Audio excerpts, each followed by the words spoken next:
tous, il est 12 heures et c'est l'heure de l'Infocité. Infocité, le journal de l'info de proximité sur la 95.2. Le titre, avoir une bonne dentition passe forcément par une bonne hygiène bucco-dentaire. Eh bien, il est aussi nécessaire de consulter régulièrement un chirurgien dentiste. Pourquoi doit-on brosser les dents et combien de fois par jour? Élément de réponse en début du journal avec Djeneba Djigiba. Le musée national du Mali, c'est environ 10 000 espèces comprenant des objets ethnographiques, archéologiques et de beaux-arts. Nous irons à la découverte du musée inauguré le 14 février 1953 à l'époque coloniale avec Kouroutou Traoré. L'actualité dans la sous-région sera développée par Fanta Mamanientao. Elle est avec moi dans ce studio. Fanta, bonjour. Bonjour Mamadou Dante. Nous allons parler de quoi aujourd'hui? Nous parlerons du Mpox en host en RDC et au Burundi. Ensuite, nous évoquerons les élections en Somaliland où le président Abdi vise un second mandat. Ceci sont entre autres les sujets qui seront détaillés dans ce journal. Eh bien, à tout à l'heure donc, cette nouvelle pour commencer. L'école de citoyenneté a reçu ce matin la visite du ministre de l'Enseignement supérieur et de la Recherche scientifique. Le chef du département est allé expliquer les grandes réformes de son ministère. Selon le ministre, cette école est un cadre parfait pour les changements de comportement. Le président directeur général des aéroports du Mali, colonel Lassine Togola, était aussi de la visite où il a présenté les grandes réformes de sa structure pour améliorer les conditions de voyage. Pour le colonel Lassine Togola, les aéroports sont des vestibules qu'on doit entretenir et préserver. Au Mali, les paiements électroniques constituent aujourd'hui une innovation digitale et font booster l'économie dans certains cas. Ils sont plusieurs Maliens à apprécier l'initiative par rapport aux paiements en espèces. Entre préoccupations de sécurité et manque d'infrastructures, certains Maliens restent quand même prudents. Pourtant, des initiatives comme les paiements mobiles commencent à transformer les habitudes et à séduire un nombre croissant d'utilisateurs. Mohamed Bari a fait un tour dans la ville pour faire le constat.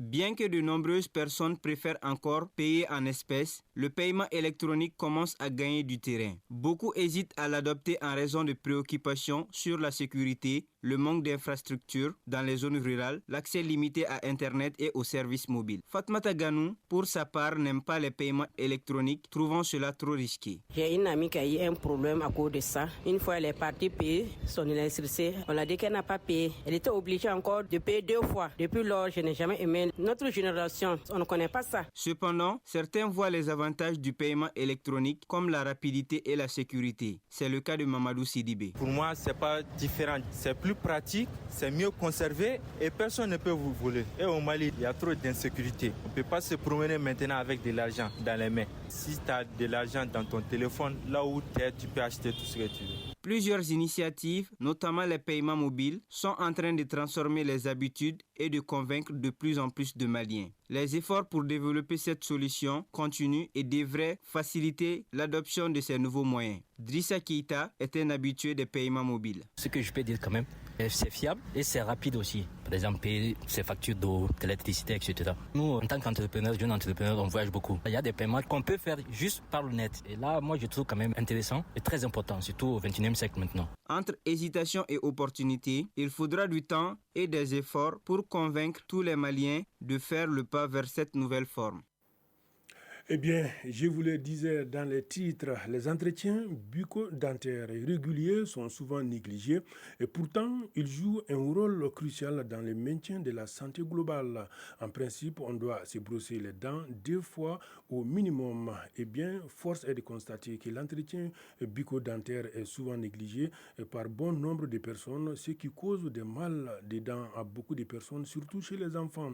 C'est pourquoi les visites fréquentes chez les dentistes devrait être considéré comme un investissement indispensable pour votre bien-être, n'est-ce pas, Djeneba Djigiba? Les soins bucco-dentaires vont bien au-delà de la simple esthétique du sourire. Un entretien régulier permet non seulement de prévenir des pathologies dentaires comme les caries et autres maladies, mais aussi de détecter des troubles de santé générale. Karamoro Diallo, chirurgien dentiste. La cavité buccale doit être intacte, en bon état. Il faut se brosser les dents 2 fois par jour, pendant au moins aussi 2 minutes. Des gestes simples, comme un bon brossage ou l'utilisation du fil dentaire, sont souvent mal appliqués par manque de connaissances. Karamoro Diallo. Le brossage doit être effectué verticalement pour brosser les dents. Et puis utiliser aussi des brosses à dents. Pourquoi on vous dit utiliser les brosses à dents souples? Si vous utilisez les brosses à dents dures, non seulement ça va irriter la gencive, et ça va bien rendre aussi l'émai en faible quantité. Ça pourrait gratter même l'émai jusqu'à ce que la dent peut être trop sensible. Ça se fait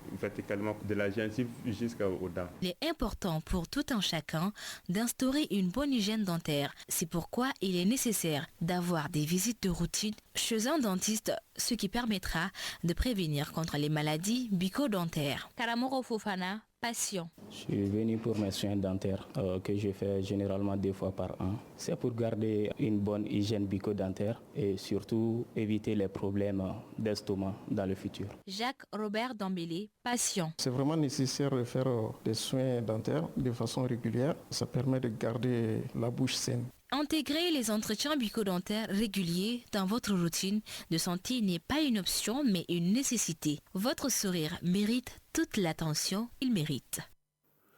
Voilà, cette fois-ci, on va vous parler du petit déjeuner. Le petit déjeuner est le premier repas de la journée. Généralement pris le matin, il peut inclure divers aliments comme du pain, des céréales, des frites, des produits laitiers, du café ou du thé. Le petit déjeuner a pour but de fournir de l'énergie après l'hygiène nocturne. Les habitudes varient selon les cultures et les préférences personnelles. Koumba Boré a fait un tour pour voir ce que les Maliens consomment au quotidien, surtout pour les petits déjeuners.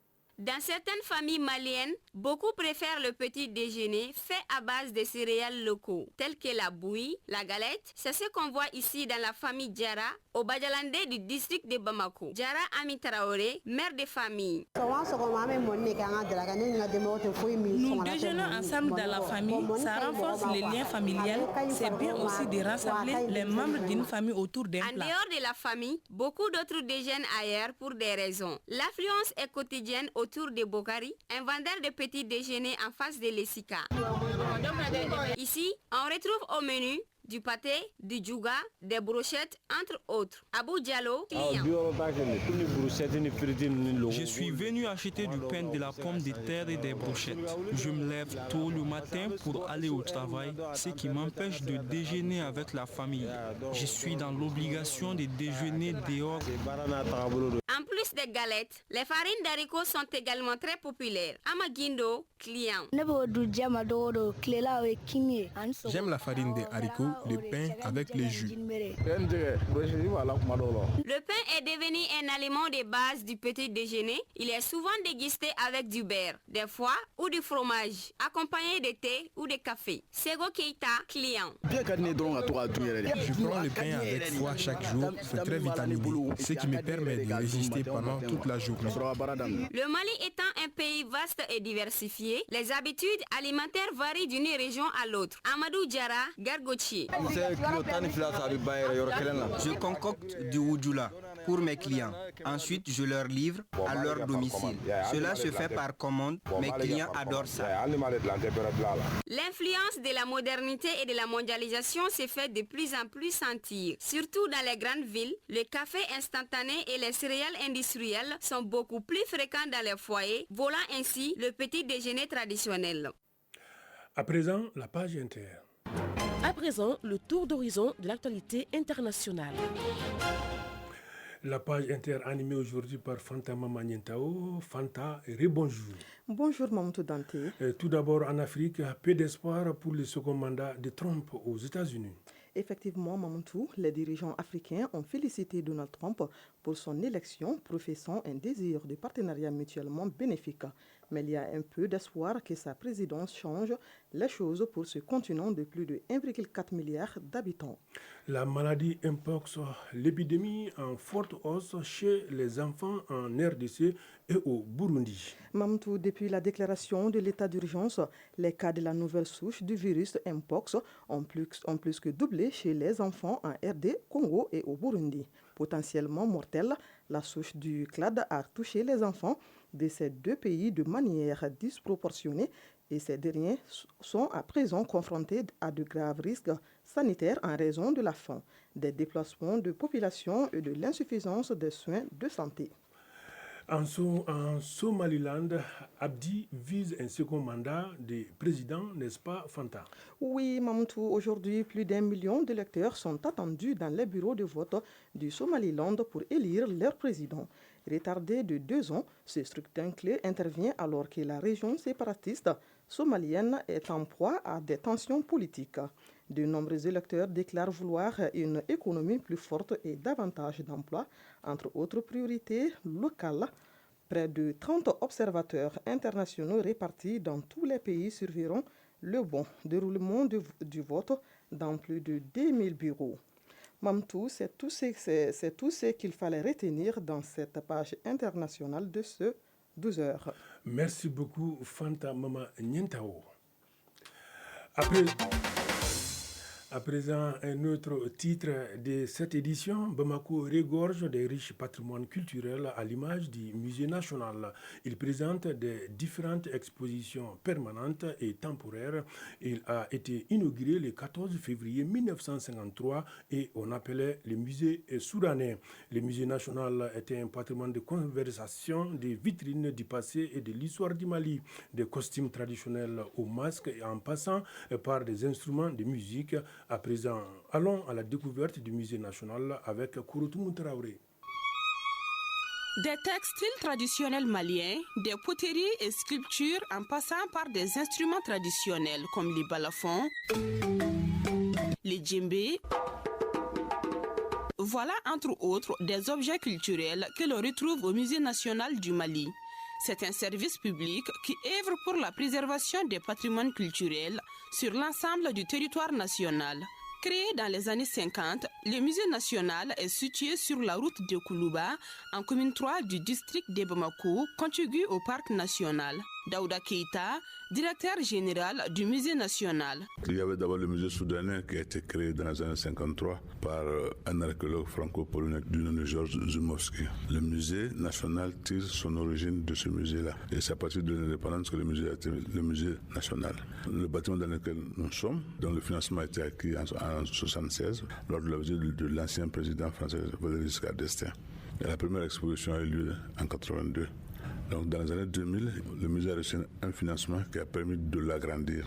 Le musée national dispose de salles d'exposition permanentes, d'une salle polyvalente qui accueille les expositions temporaires et également des manifestations culturelles. Notre objectif est de diffuser au maximum ce patrimoine culturel-là. Donc c'est dans ce sens-là que nous entreprenons des missions de collecte. Il s'agit d'aller chercher les éléments constitutifs de notre patrimoine culturel avec la communauté et les conserver pour la génération future. Conserver n'est pas suffisant, mais il faut diffuser. Et diffuser, c'est montrer ce patrimoine culturel-là aux jeunes, à la communauté. Cet espace est apprécié par des citoyens qui viennent souvent pour la visite. Amadou Doumbia, visiteur. J'aime bien le musée national, c'est un véritable lieu de découverte à travers nos patrimoines culturels. J'ai toujours une idée de la vie des sociétés précédentes lorsque je suis ici, surtout le Mali millénaire. C'est un lieu qui éveille vraiment l'esprit. Le musée national du Mali est un véritable lieu de découverte. Il permet non seulement de se ressourcer à travers nos patrimoines culturels riches et variés, mais aussi un espace où l'on peut se reposer à l'ombre des arbres. Le temps actuellement sur Bamako et environ, les thermomètres affichent 33 degrés et la maximale sera de 35 degrés. La visibilité est réduite par endroits dans la capitale aujourd'hui. Et quant au soleil, il se couchera à 18h passé de 3 minutes. Voilà, c'est le point final en tout cas de cette édition sur la chaîne D. Présentation Mamoutou Dante, à la réalisation Aminata Alice Guindo, Badji Sangaré, mise en onde Malik Kansai et mise en ligne Hamadi So. Voilà, coordination éditoriale Seydou Traoré, Djefa Diara. Ne vous déconnectez pas, tout à l'heure ça sera avec Magazine des Sports avec une présentation de Bourema Diallo et Hawa Kamissougou. Bourema, bonjour. Bonjour Mamoudou Dandé, bonjour à tous. Voilà, les détails du Magazine des Sports, c'est tout à l'heure.